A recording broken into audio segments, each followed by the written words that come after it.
free from sin, the power of sin is like a way that we have to walk. పాపపు శక్తిని విడుదల పొందటం అంటే మనం ఎంతో దూరం ప్రయాణించవలసిన మార్గం వంటిది.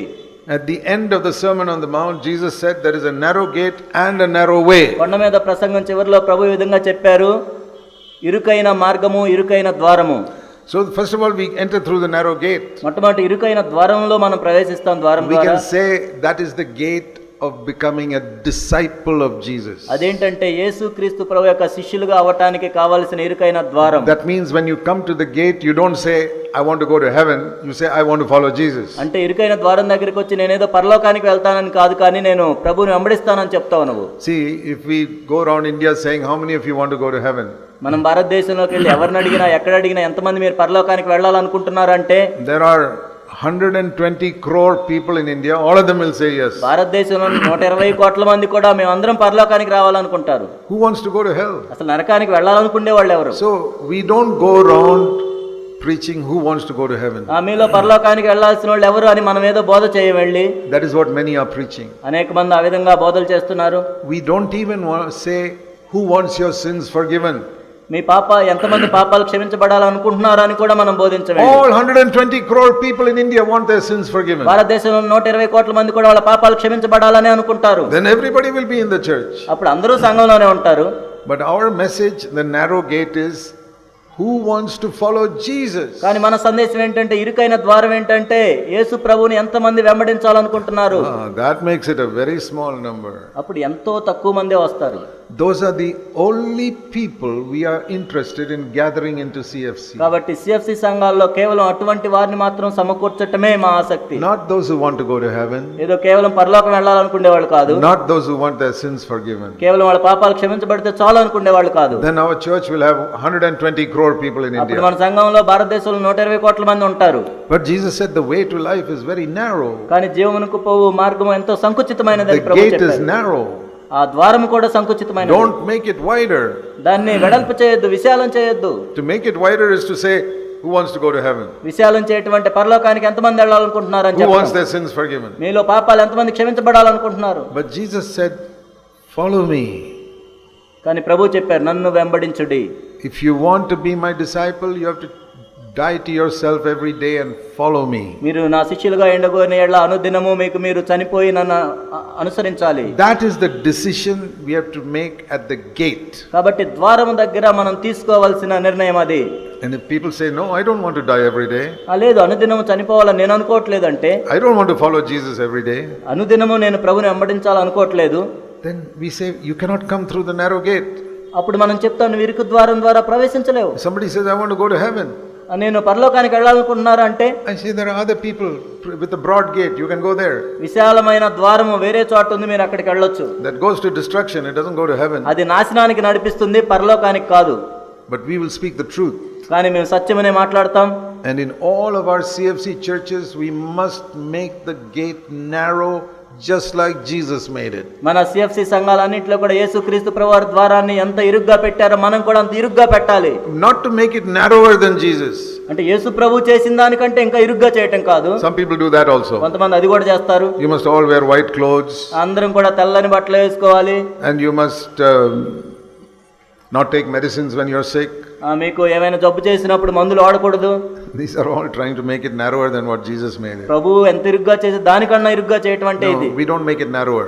మనం అంతకన్నా ఇరుగ్గా చేయాల్సిన అవసరం లేదు. We make it the same size Jesus made it. కాబట్టి యేసుక్రీస్తు ప్రభువారు ఎంత ఇరుగ్గా ద్వారం చేశారో అంతే చేయాలి మనం కూడా. If you want to follow me, you must take up your cross every day and die to yourself. మీరు నన్ను వెంబడించగోరిన ఎడల అనుదినము మీ సిలువను మీరు ఎత్తుకొని మీకు మీరు చనిపోవాలి. So that is the first promise in the New Testament. క్రొత్త నిబంధనలోని మొట్టమొదటి వాగ్దానం అది. He will save me from the punishment for my sins. ఆయన నా పాపపు యొక్క ఉగ్రత నుండి రక్షిస్తాడు. And he will forgive me for all my sins. నా పాపములన్నిటిని క్షమిస్తాడు. And then day by day he will save me from the power of sin. ఆ తర్వాత అనుదినము పాపపు యొక్క శక్తి నుండి కూడా నన్ను రక్షిస్తుంటాడు. More and more and more and more and more. మరి ఎక్కువగా ఇంకా ఎక్కువగా. Just like we go from first standard to second standard, third standard in school. ఒకటో తరగతి నుంచి 2, 3, 4వ తరగతికి మనం పాఠశాలలో ఏ విధంగా వెళ్తామో, like that we can be more and more saved from the power of sin in our body. ఆ విధంగా మన దేహంలో శరీరంలో ఉన్న పాప శక్తి నుండి ఆ విధంగా విడుదల పొందుతూ ఉంటాం. Till one day we'll be completely free when Jesus comes. ఒకానొక రోజు యేసుక్రీస్తు ప్రభువారు మరలా తిరిగి వచ్చినప్పుడు మనం పరిపూర్ణంగా విడుదల పొందుతాం. That is a way అదొక మార్గం which we have to walk every day. దినము నడవాలి ఆ మార్గంలో. That is living a heavenly life on earth. ఈ భూమి మీద పరలోకపు జీవితాన్ని జీవించడం అంటే అది. And remember this. దీన్ని జ్ఞాపకం ఉంచుకోండి. In that first promise, Matthew 1:21. మత్తయి 1:21లో ఉన్న మొట్టమొదటి వాగ్దానం. Two very important things. ఇక్కడ రెండు ప్రాముఖ్యమైన విషయాలు ఉన్నాయి. One is salvation from sin. ఒకటేమో పాపము నుండి రక్షణ పొందటం. From the punishment and the power of sin.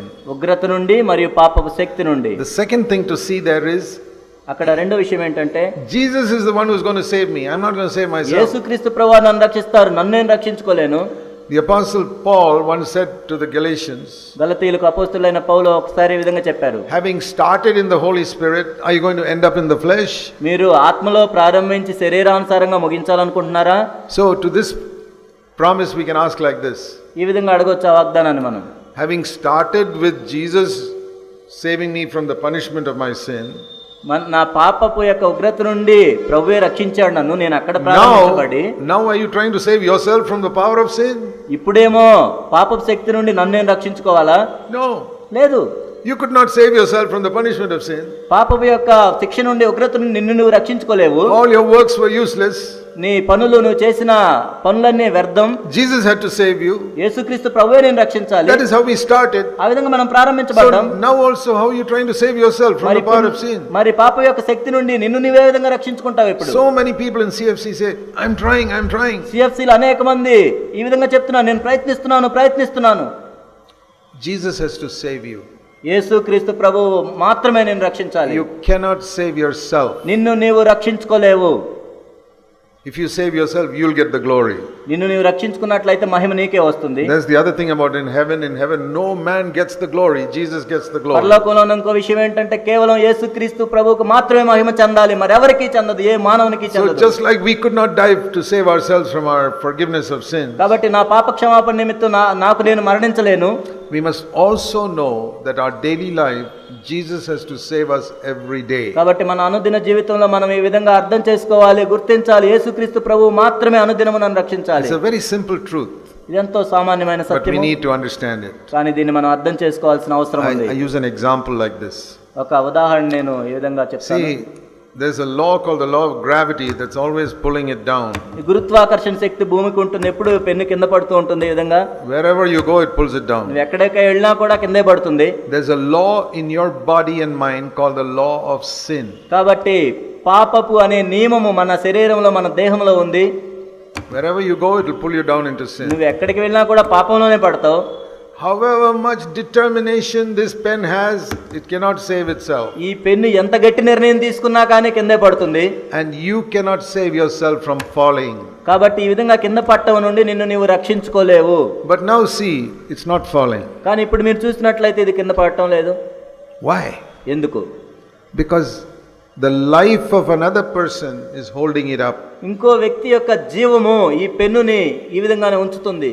If I were dead, ఒకవేళ నేను చనిపోయినట్లయితే then I cannot hold it. నేను పట్టుకోలేను. If Jesus died and did not rise up from the dead, ఒకవేళ యేసుక్రీస్తు ప్రభువారు మరణించి ఆయన తిరిగి లేవకుండా ఉన్నట్లయితే then he cannot hold us up. ఆయన మనల్ని పట్టుకొని ఉండలేడు ఆ విధంగా. But because he is living, ఆయన జీవిస్తున్నాడు కనుక he can keep us from falling. మనము పడిపోకుండా ఆయన తొట్టిల్లకుండా కాపాడగలడు. Please remember this picture all your life. మీ జీవితాంతం దీన్ని గుర్తుంచుకోండి, సాదృశ్యాన్ని. You cannot keep yourself from falling into sin. పాపంలో పడిపోకుండా నిన్ను నీవు కాచుకోలేవు. You have to learn the secret of Jesus keeping you from falling. నువ్వు తొట్టిల్లకుండా పడిపోకుండా యేసుక్రీస్తు ప్రభువే నిన్ను పట్టుకుంటున్నాడు అనే సత్యాన్ని నువ్వు గమనించాలి. That power is called the power of grace. ఆ శక్తినే కృపాశక్తి అంటాం. When you are under grace, sin cannot rule over you. మీరు కృప కింద ఉన్నట్లయితే పాపం మీ మీద ప్రభుత్వము చేయదు. So how to come to this place where Jesus will keep us from falling? కాబట్టి యేసుక్రీస్తు ప్రభువారే మనం తొట్టిల్లకుండా కాపాడే స్థితికి మనం ఏ విధంగా వస్తాం? I'll tell you two simple rules. రెండు సామాన్యమైన నియమాలను నేను చెప్తాను. Not 25 rules, only two. 25 కాదు, రెండు. Number 1. మొట్టమొదటిది, keep a good conscience before God and men. దేవుని ఎదుట మనుషుల ఎదుట ఎల్లప్పుడూ నిర్మలమైన మనస్సాక్షిని కలిగి ఉండాలి. That means wherever you are, always confess any sin that you commit, confess it immediately to God. కాబట్టి మనం ఎక్కడున్నా ఏం చేసినా కానీ ఏ పాపం చేసినా వెంటనే దేవుని దగ్గర ఒప్పుకోవాలి. And if you've hurt somebody, go and immediately confess to that person. ఎవరినైనా నీవు గాయపరిచినట్లయితే వెంటనే ఆ వ్యక్తి దగ్గరికి వెళ్ళి క్షమాపణ అడగాలి. Did you speak rudely to your husband or wife? నీ భార్యతో గాని భర్తతో గాని నీవు కఠినంగా మాట్లాడావా? You want Jesus to keep you from falling? యేసుక్రీస్తు ప్రభువా నీవు పడిపోకుండా పట్టుకోవాలని నువ్వు అనుకుంటున్నావా? Go, humble yourself and confess and ask forgiveness from your husband or wife. నిన్ను నీవు తగ్గించుకొని వెళ్ళి నీ భర్త దగ్గర గాని భార్య దగ్గర గాని క్షమాపణ అడుగు. If you are too proud to do that, ఆ విధంగా చేయటానికి నువ్వు ఎంతో గర్విష్ఠుడిగా it ఉన్నట్లయితే says God will oppose you అప్పుడు దేవుడే నిన్ను ఎదిరిస్తాడు. because he opposes the proud. ఎందుకంటే గర్విష్ఠులను ఆయన ఎదిరిస్తాడు. That means God himself will push you down. అప్పుడు దేవుడే నిన్ను కిందకి నెట్టేస్తాడు. But if you humble yourself, కానీ నువ్వు తగ్గించుకున్నట్లయితే he will keep you from falling. దేవుడు నువ్వు పడిపోకుండా So దేవుడు నిన్ను first కాపాడతాడు. rule is keep a good conscience మొట్టమొదటి నియమం ఏంటంటే మంచి మనసాక్షిని మనం కలిగి with God ఉండాలి. and men. మనుషుల ఎదుట దేవుని ఎదుట. Secondly, రెండవది ఏంటంటే always humble yourself. ఎల్లప్పుడూ కూడా నిన్ను నీవు తగ్గించుకో.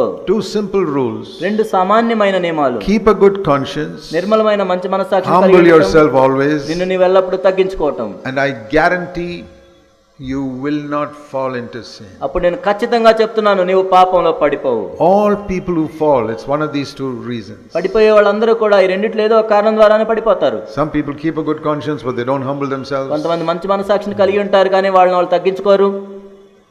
Then of course nothing will happen. అప్పుడు ఏం జరగదు ఈ విధంగా.